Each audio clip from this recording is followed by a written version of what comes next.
안녕하세요, 나미입니다. 오늘은 원피스 1014화 심층 분석 영상으로 준비했습니다. 그럼 바로 시작해볼까요? 카이도는 루피를 보내버리고 패왕색을 휘감았지만 조작이 서툴렀다고 이야기합니다. 루피는 패왕색을 휘감을 수 있다는 사실을 알고 새로운 기술을 착안해냈지만 조작 미숙으로 카이도에게 패배하게 되죠. 루피가 새로운 기술을 사용하고도 카이도에게 처참히 패배했을 수도 있고 계속되는 싸움으로 소모된 패기가 부족하여 제대로 기술을 쓰지 못했을 수도 있습니다. 만약 패기가 부족하여 패배한 것으로 나오게 되면 새로운 기술도 결국 패기와 관련된 기술일 수밖에 없겠네요. 역시 세계 최강의 생물 카이도는 벅찬 상대였고 이후 나올 대전을 위해선 새로운 기술에 더해 획기적인 방법이 필요하다고 보이네요. 그것이 열매 각성이 될지 기어 픽스가 될지는 기대해봐야 할 것 같습니다.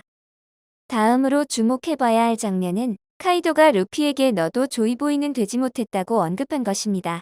조이보이는 계속해서 원피스의 가장 중요한 떡밥으로 언급되었고 최후의 섬 라프텔에 글을 남긴 인물도 조이보이죠.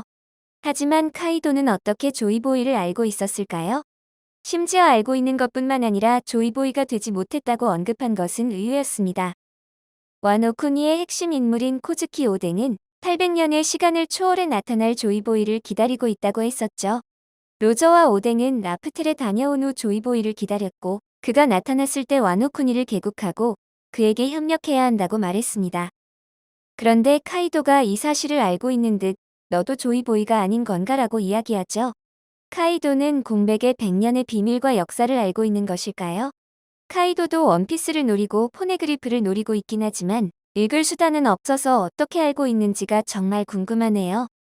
카이도가 항상 죽기를 원하고 강자들을 시험했던 이유가 조이보이를 찾기 위해서였다면 정말 소름 돋을 것 같네요.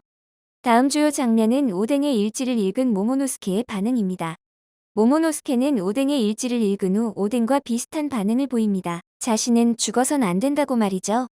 오뎅도 죽기 전 자신은 죽어선 안 된다고 이야기했었습니다. 코즈키 가문은 800년 후에 나타날 조이보이를 맞이하기 위해 쇄국을 했었고 조이보이에게 큰 도움을 줄 것으로 보이죠. 처음엔 코즈키 가문이 포네그리프를 만들었으니 그것과 관련된 것이 아닐까라고 생각했었는데 지금 모모노스케는 포네그리프를 읽을 수도 만들 능력도 없습니다.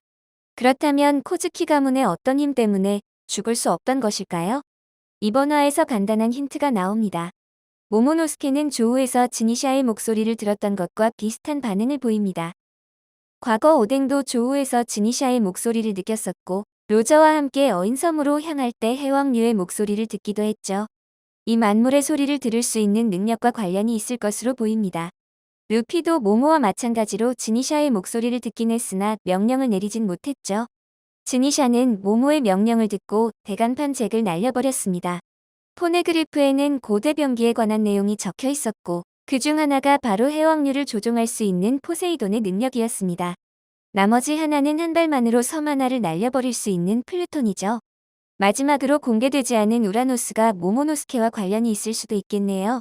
모모노스케에게 말을 건 거대한 목소리의 정체가 핵심이 될 것 같습니다. 모모노스케의 이 능력이 이번 와노쿠니에서 어떤 역할을 하고 이후 루피와 커넥션에서 큰 역할을 할지가 관전 포인트가 되겠네요. 다음 살펴볼 장면은 바로 초파의 성장입니다. 초파는 시저의 도움으로 럼블볼 거대화를 30분으로 늘렸습니다. 대간판 퀸과 빅맘의 적단의 페로스페로를 상대하면서도 버티는 정도로 강해졌네요. 비록 제대로 된 타격을 주지는 못했지만 그 정도의 강자들을 20분이나 잡아두고 있다는 점이 고평가되겠네요. 초파도 이번 싸움을 계기로 무장색의 패기를 배울 수 있는 초석을 마련하지 않을까 싶습니다. 한편 카이도의 명령으로 오니가시마 전체의 루피가 패배했다는 사실이 울려 퍼지게 됩니다. 루피 일행들은 전혀 믿지 못하고 있지만 실제로 루피는 바다에 빠진 듯한 장면이 묘사가 되죠. 루피는 기절한 채로 바다에 빠지게 되었고 과연 어떻게 상황을 모면하게 될까요? 바다에 빠진 루피를 구할 수 있는 인물은 바다에서도 자유롭게 활동할 수 있는 징배나 상기 정도로 볼 수 있습니다. 하지만 이들은 이미 전투를 하고 있고 루피를 구하기엔 너무 늦었죠. 그렇다면 오니가시마에 없는 제3의 인물일 확률이 높습니다. 가장 유력한 후보는 바다에서 해왕류를 조종할 수 있는 포세이돈 시라우시입니다. 모모노스케가 거대한 목소리를 들었던 것이 해왕류라면 바다에 빠진 루피를 구해줄 수도 있겠죠. 이게 아니라면 와노쿠니에 있던 지금까지 등장하지 않았던 거대한 생명체가 모모에게 말을 걸었고 루피를 도와주는 구도로 갈 수 있겠네요. 과연 루피를 구해줄 인물은 누가 될까요? 지금 와노쿠니 최고 전력인 루피가 허무하게 당했고 빅맘과 카이도가 아직 건재하기 때문에 제3의 세력이 등장할 확률도 높아 보입니다.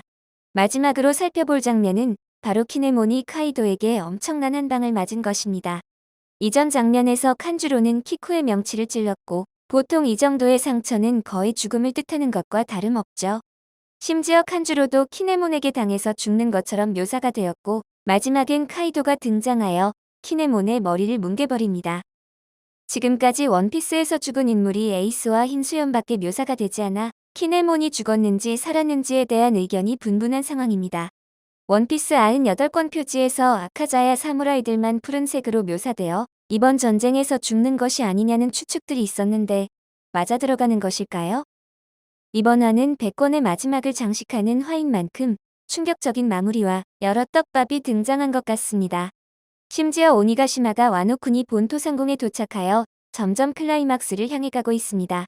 지금까지 등장했던 떡밥으론 모모노스케가 드래곤 열매 능력을 각성하여 붉은 불꽃을 사용해 섬의 추락을 막는다는 것이 가장 유력하죠. 하지만 루피처럼 갑자기 배운 기술로 그런 거대한 섬을 옮긴다는 것은 무리가 있어 보이고 이번 화에서 들렸던 거대한 목소리가 키포인트가 될 수 있을 것 같습니다. 많이 열어놓고 생각해보자면 누군가에게 벌을 받아 계속해서 걷던 지니샤가 등장할 확률도 있겠죠. 조우는 코즈키 가문과 형제이고 큰 연관이 있는 것도 떡밥이 될 수도 있겠습니다. 해외 커뮤니티에선 시라우시와 해왕류들이 나타나 도움을 준다는 가설도 있던데 해왕류들이 물 밖에 있는 섬엔 관여할 수 없어 보이니 가능성은 낮겠네요. 하지만 어느 정도 살펴보아야 할 것이 어인섬에서도 거대한 방주 노아가 섬으로 떨어지고 있었고 어인섬이 멸망할 위기였습니다. 이때는 루피가 노아를 부수며 어인섬을 구하려다가 시라우시의 외침을 듣고 해왕류들이 막아주죠. 평행이론으로 진행된다면 와노쿠니 본토로 떨어지는 노아를 모모노스케의 외침을 듣고 어떠한 거대 생명체가 막아주거나 할 가능성도 높겠네요. 이 거대한 생명체가 무엇일지가 가장 중요할 것 같습니다. 다음 화는 다행히 연재라고 하니 역대급 화가 될 수도 있겠네요. 이번 분석은 여기까지입니다. 시청해주셔서 감사합니다.